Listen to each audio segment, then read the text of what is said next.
Hello, everyone, and welcome to another edition of A Handful of Hope. I am so happy and grateful to have Jenean Perelstein with us here today, who is a business anthropologist, U.S. patent holder, and revered speaker who worked as a medical anthropologist before becoming CEO of Alchemie Academy, where she has enriched workplace culture for clients ranging from solopreneurs to Fortune 100 companies. When not speaking, she mentors organizations to grow their workplace culture, develop their leadership skills, and achieve a higher level of positivity, productivity, and profitability. Jenean has created several programs in leadership development and workplace culture enrichment, where she provides training to clients worldwide and certifies coaches to use her models for their own clientele. This work is supported by her book, Finding Your Lighthouse, a leadership guide to navigating change, looking at organizational culture through the eyes of an anthropologist. Jenean passionately helps business professionals and organizations get out of their own way and become the powerful and recognized leaders that they are meant to be. Jenean, welcome, and thank you so very much for being here. Oh, thank you so much for having me. I'm really thrilled to be here with you today. Yes, I'm so excited to have, and I've been blessed to have an extra conversation with you. And I think if we capture half the magic that one was, this is going to be, everybody will be in for it. Right? If only we had pressed record. Yes. So, okay, I have to ask first, Uh, anthropology and leadership, where do those two pathways converge at? Isn't that interesting? Great question. Anthropology, in a nutshell, is the study of man, anthroposology, right? Study of man. And then as a cultural anthropologist, I study humans within their cultural settings. And, as leaders, we move forward attempting to control our environments and excel within the environments that we are operating in. And of course, through that, we're interacting with other humans, with external forces. Some we can control, some we can't, and many other attributes that are very typical for anthropologists to study. And so through my career, as I was implementing anthropology for specific things, illness prevention and political environments, business environments, I recognized that a lot of the work that I was attracted to just as a human being on reaching our potential and on living a high performance lifestyle, a lot of the attributes were found within my home discipline of anthropology anyhow. And when I began to bring those worlds together, I found some magic there. And it's been a beautiful ride implementing behavior change and beliefs change strategies through the lens of anthropology for my clients and myself, quite frankly. Do you find that with people in leadership, and I think that's such an important note, right? There's what we can control, what we can't control. And it seems like oftentimes the things that cause maybe the biggest hiccup in belief systems and the sticking point is the obsession almost over what we can't control. Right. How do you begin to work with belief systems with someone, whether they're in leadership or just, I think, for general folks who might find themselves getting in that stuck place with, there's this thing I can't control, but for some reason in our belief systems, we feel like we have to figure out how to control that thing. Right. Or we're a failure if we don't. Yeah. Yes, exactly. Well, it's a thick question that you just asked. It's really big because it's actually where I start with my clients when we work together is we go through sort of an inventory of some of the basic attributes that allow them to be successful. And I'll share those attributes with you. You've already touched on some of them, but the first one is our attitudes. And our attitudes are our state of mind or feelings about any particular thing at any particular time, and it changes pretty rapidly. Now, we can find evidence of success in our past life by doing an inventory of our attitudes. The second attribute that we look at is behaviors. Naturally, if you have results in your life, you've behaved in a certain way that got you those results. And so you want to know, what are the ones that serve you? What are the ones that don't serve you? And then going a step deeper, what are your beliefs? The third attribute we look at. what beliefs do you have currently, going to how much you can control, how much you can't control, all of this. What's possible for you, what's not possible for you, and how are these beliefs shaping where you are, how far you've gotten, and maybe even what ceilings you've put over your not only expectations, but your ultimate outcomes. And then the fourth attribute we look at are your values. And these are the least changeable. You know, I started with attitudes, the most changeable, going in order: behaviors, beliefs, then values. We don't have a tendency to change our values as often, but we want to know, what are those standards or qualities that we deem worthwhile? And are we operating in conjunction with that? And the work that I do with organizations and companies and looking at their workplace culture is, do the values of the employees align with the values of the company? And then do they have the beliefs that back that up? So I know that's kind of a big answer. It was a big question, but in looking at starting to figure out, how do we know what we can control? How do we know where we need to give up? We need to know what we as individuals bring to the table, what has worked for us in the past, what has held us back. And then the next step in that, just to kind of give you a hint, is that when we work with other people, the second that we start sharing these four attributes with others and we create an overlap there, now we've created a culture. That's what a culture is. These shared attributes of our attitudes, behaviors, beliefs, and values. And so when we look at can we change the culture? Can we improve the culture? Can we improve individual responses and become more flexible and resilient? These are the places that we look at. I want to dive a little deeper into that, if you don't mind. Sure. Okay, great. This is where I love this. I totally geek out on this. And I was invited to do a keynote in the spring. And one of the topics that came in was the disconnect between leadership, team, and values. And have you, and I'm still forming my question as I ask you, so please feel free to help massage it to work. Great. I think you know where I'm going to go with this. Do you find, when you're going in and you're working with organizations around values, do you find that even starting at leadership, is leadership fully aware of and embracing the values of the company? And then on that same note, is the team that makes up the company, are they aware of and embracing that? And if not, where is the disconnect from it? Is it because there's just a lack of attention to it, or is it because there's something fundamental where the values are established by some entity outside of the organization and the nature of the organization is actually not embodiment of those values?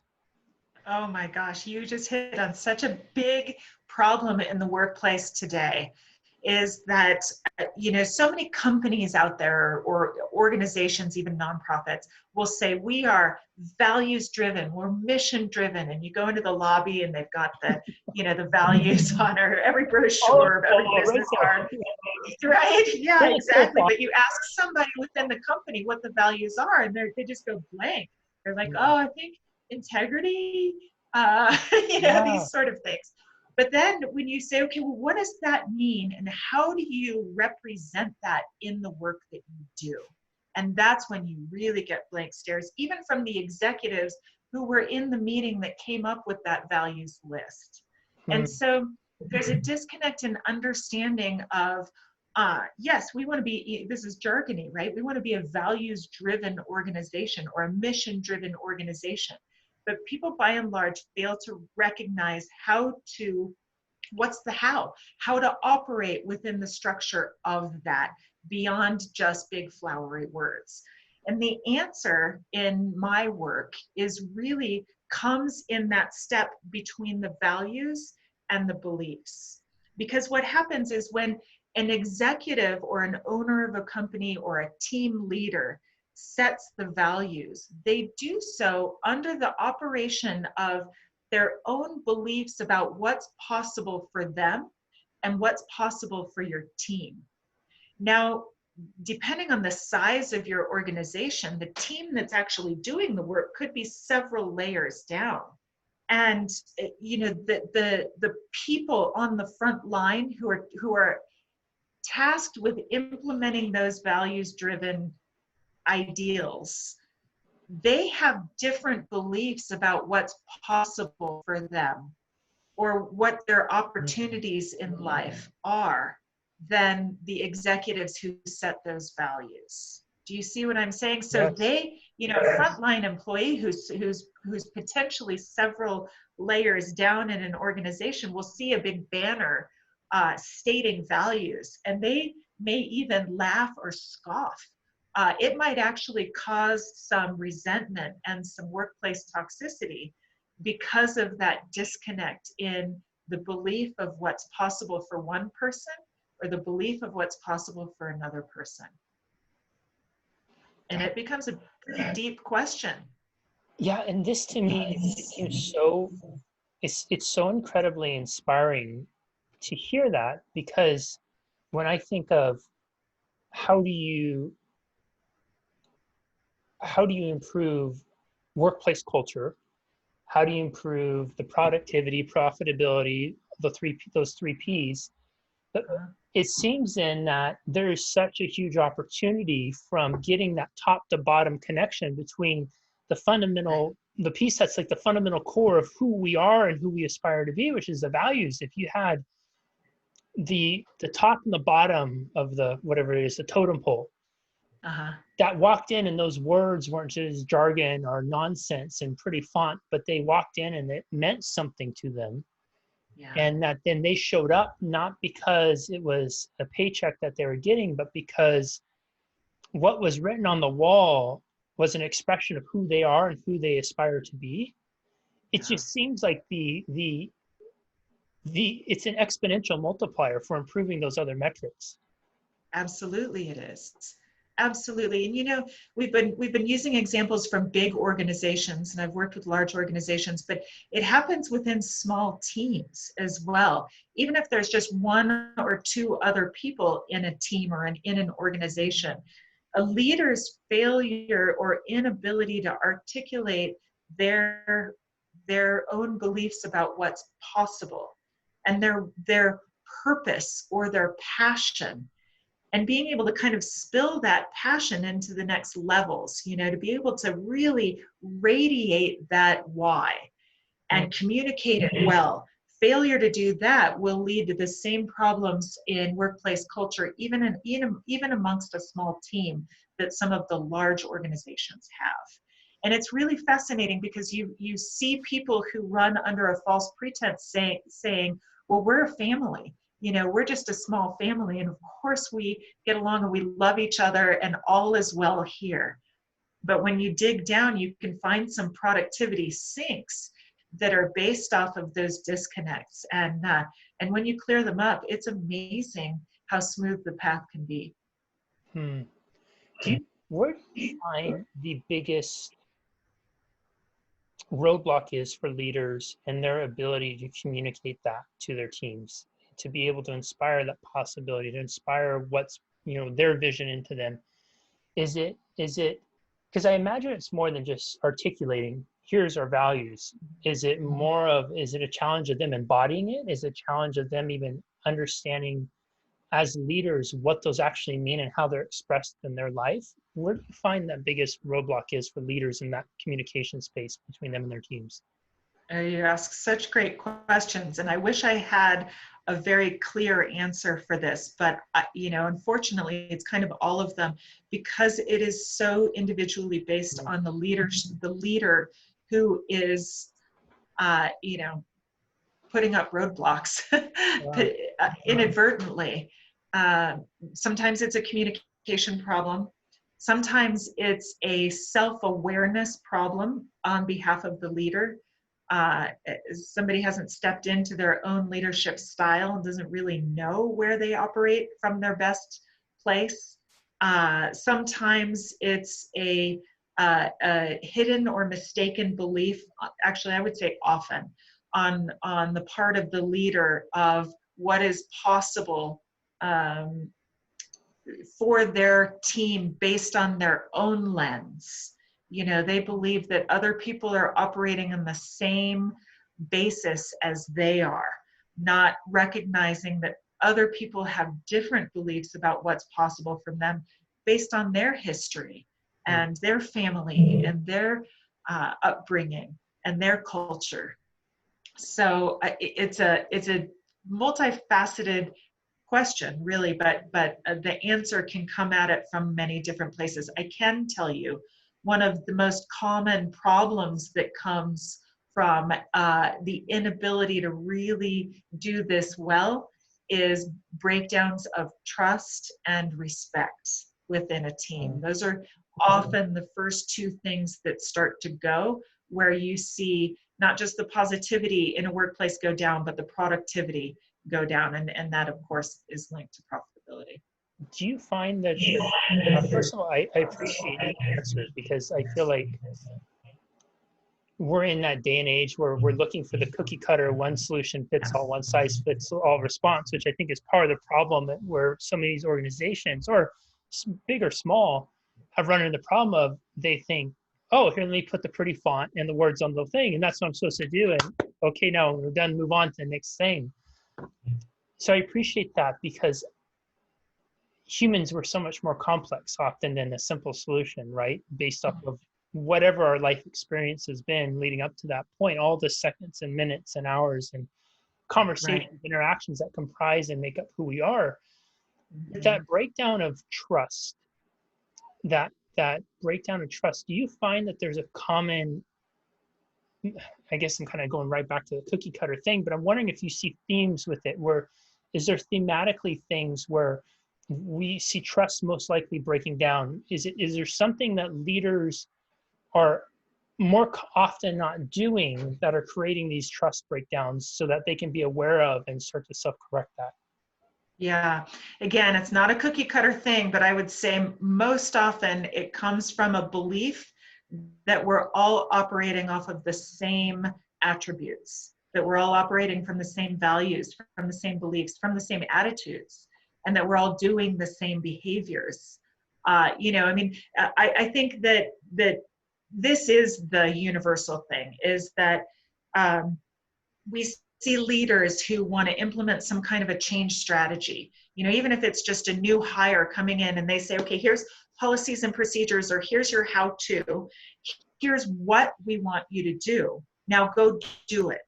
And what they fail to do is they fail to understand that the person receiving that change order or that directive has their own beliefs and sometimes their own limitations of whether or not they can do that well, or whether or not they've been trained for it well, or they have the right tools to do it, or the right support, or the right environment, or the right team, or whatever those variables are. They have different beliefs. And I would say the number one failure that we see then is leaders who make absolute assumptions that because I tell you to do a thing and it's your job to do the thing, that you're going to do the thing. And that's why so many change strategies across really powerful organizations, you know, and you feel like, wow, don't you know better about this? But it's a human condition. And I think a lot of leaders don't want that to be the case. They want to look at the numbers on the spreadsheet and not recognize, oh, but it's humans that have to move those numbers on the spreadsheet. Let's work on the level of humanity here and make sure that they have everything that they need in order to implement it from a place of enthusiasm. You know, I've read statistics that upwards of 85% of Americans are not happy in their jobs. And if you're not singing in the shower in the morning before you go to work, you're going to go through, somebody's going to tell you you've got to do something new, and you're going to say, yeah, watch me. see how I can implement some obstacles, not knowing, people don't typically do it consciously. It's pretty subconscious when this happens, but there are a lot of people dragging their feet simply because they've run out of energy. And I think that's the number one failure for leaders, is to recognize that the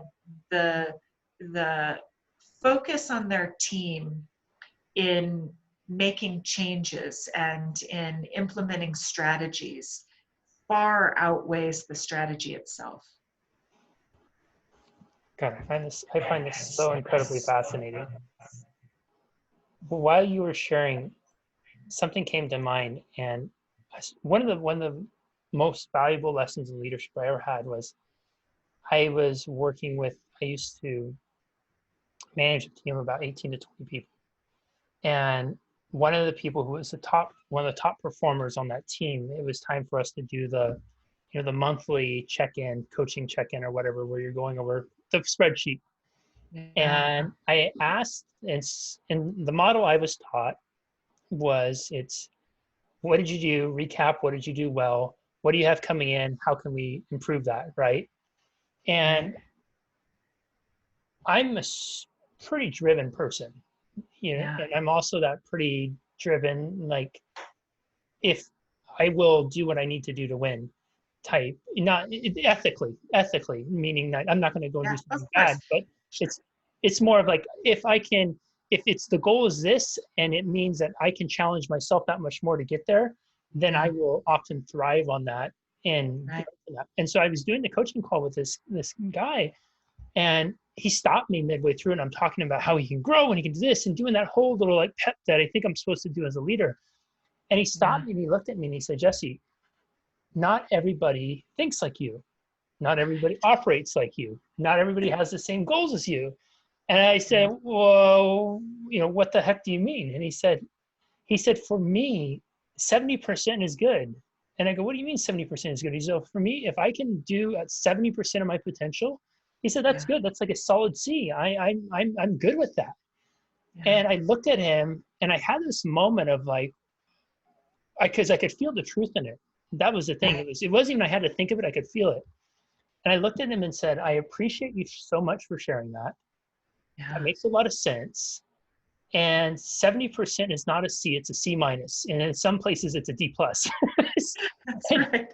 And my question, depending on the bell curve. Yeah. So, but it's a question to you. With the reason I'm asking that is because this just popped up to me.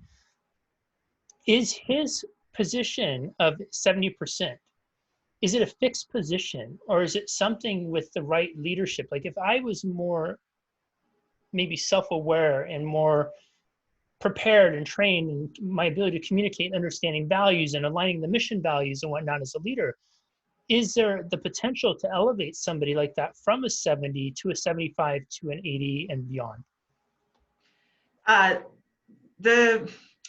The basic answer is yes, absolutely. It requires beliefs change strategies. However, he's got to want to change his beliefs, and here's where you start looking at, all right, does he have a growth mindset or a fixed mindset? Is he in it for the long haul and he wants to improve, or he's just wants to slog, and this is where leaders start making really difficult decisions of whether or not they have the team players on board. So remember, I was going through those 4 attributes. So that particular employee shares the same values as the company, but has a disconnect with the beliefs of what's possible for them, that you can change. If there's the disconnect in the values, that's when you might consider blessing and releasing an employee and finding one who is more aligned. And it's a subtle difference, and it takes some time to get to that level. But through development, professional development, yes, it's absolutely possible. I mean, we have worked within our company, have worked with folks who have been veterans of organizations, old curmudgeon-y, I dare you to change me, I dare you to teach me something I don't already know, that sort of thing. And then they just become little kittens lapping up milk for the first time of just like, wow, I can be a better person. And you know what? That actually feels pretty good.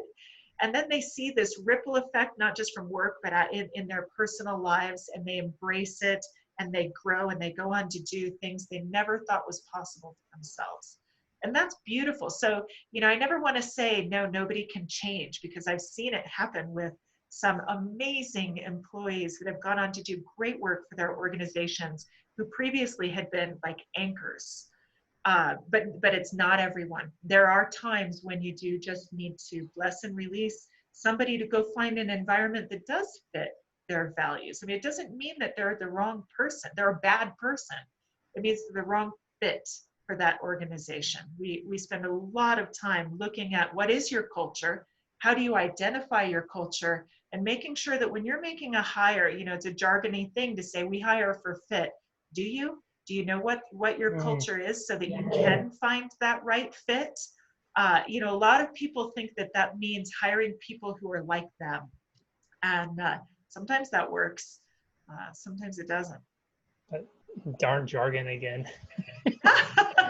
Right? It's a popular thing to say, though. You hear it quite often. Yeah. But when you ask the questions behind it, well, what do you mean by that? People struggle to articulate that because they haven't done the work to know what their culture really is. They'll say things like, oh, well, we have book clubs, or we have ping pong tables in the break room. We have a great culture. And then you go in and interview the employees, and there's a lot of trust and respect breakdowns, and it goes deeper than that. Jenean, I want to shift real quick and talk about surrender. We were talking offline about how surrender has kind of been a really key core theme for you in recent time, and also that surrender is also in something that you've redefined in the sense of it once was something that was a passive, I give up, versus now it's much different for you. Could you expand on that just a little bit? Sure. I love that we just shifted gears, because this is really it clearly represents sort of the two sides of my business, the business strategy, culture work, but then also the deep personal inner development work that I do right alongside my clients, and in this great global hospice that we're in right now in these difficult times, I myself have had to rethink what is it that motivates me, and what is it that I do as a human being when I come against external forces that I cannot control. And I think this is what a lot of us are doing, is we are seeing around us experiencing this heightened sense of uncertainty because of external forces that we cannot control. And I have studied the art of surrender before. And when I've studied it before, I always saw it as a very passive thing. And I think it's a lot of baggage that I've had from religion, of surrendering to what I personally was seeing as like this patriarchal hierarchy. And if I give up my power, I'm just giving it away to another resource, and not taking it for myself. And I need to grow myself as a powerful, recognized leader for me. So I'm going to hold on to that as much as possible. What I've come to realize, and this is just a kind of a new relationship that I have with surrendering, is that you actually don't give up your power when you have belief systems that you can co-create with the universe. I believe deeply in things like the law of attraction, and the quantum physics of the fields that arranges itself based on the energy that you put out. I have a lot of deep-rooted beliefs in that. And I'm recognizing now that surrendering simply means that I'm no longer getting in my own way. I'm no longer creating resistance for these universal forces to work on my behalf. I'm no longer trying to insert control where it does not belong. And, those are easy words to say and not as easy of a practice, but that's my work right now. And I'm working with many of my clients on it right now as well. It is powerful and important work. And I believe wholeheartedly in it. I don't believe it's passive, as I had believed in the past. I don't believe that it means giving up your power, as I had believed in the past. I believe that it is actually a representation of a very powerful stance by taking a step back and saying, okay, I'm going to put my pure energy into this where I can, and where I can't, I'm going to allow for forces greater than myself to arrange themselves on my behalf.